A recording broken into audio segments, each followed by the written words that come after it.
বন্ধুরা, ভিডিওটি দেখার আগে আপনার যে ফ্রেন্ডটি কথা বলার আগেই মুখ থেকে সুন্দর শব্দ বের করে তাকে কমেন্ট দিয়ে মেনশন করে দিন।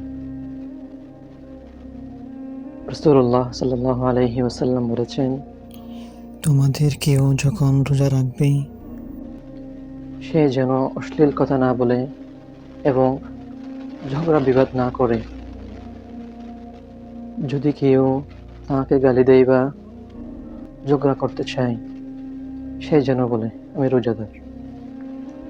প্রিয় বন্ধুরা, এমন বরকতময় সময়ে আমরা দোকানে পার্টি বসে অন্যের গিবত না করে, অশ্লীল কথাবার্তা না বলে আসুন অন্তত একটি আয়াত অর্থসহ শিখি।